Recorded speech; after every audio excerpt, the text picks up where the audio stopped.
Welcome to the media studio at Enlit Europe. Today we are talking about India's energy transition with Jitendra from IEEMA. Hi Jitendra, welcome. Hello. So India has been going through quite a drive of digitalisation, electrification.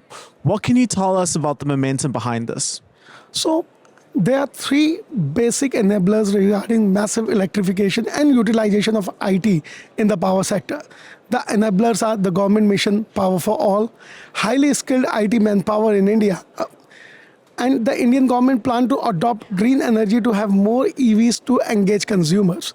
As a result of these three enablers, a lot of work has taken place in the field of electrification, and now Indian utilities, Indian power sector is adopting large-scale IT tools, digitalization and digitization.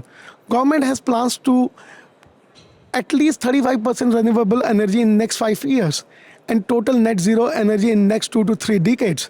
That is a lot of emphasis on green energy will be there. So just imagine when you have so much of energy which is green and the fossil fuels, there will be a lot of unpredictability that will come in the generation.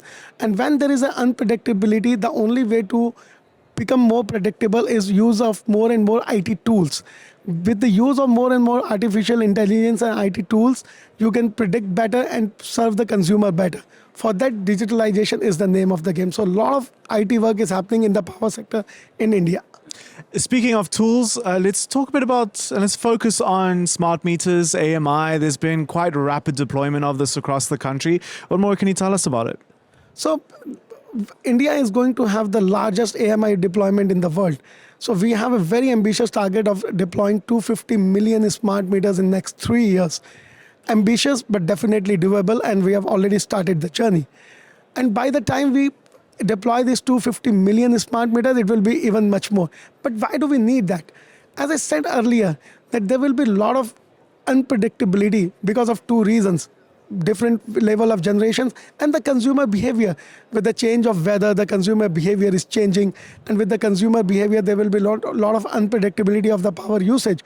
So when you have the unpredictability, the only answer is the smart grids. And the first step towards smart grids is the smart meters.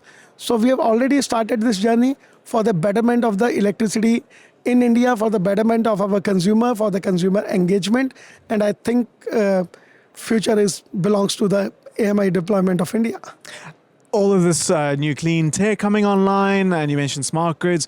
Do you think the grid is properly handled, properly equipped to cope with all of this tech coming online? So I will answer this in a very different way. If you see the developed world, the European Union or the Americas of the world, they've always done the redundancy planning. Okay, our grid needs X, we will generate 5X so that our consumers are never in problem. But do you think a country like India, 1.3 billion people, should do it or even afford it? Even if we afford it, we don't want to do it. We want to be smart. We want to be intelligent.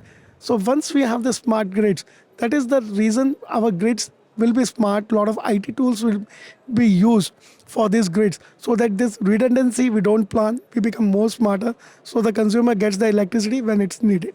Thank you so much for coming and sharing your insights onto the matter. It's been a pleasure talking to you. Thank you. For more industry insights, make sure to join the Enlit community and follow all of our pages. Thank you very much.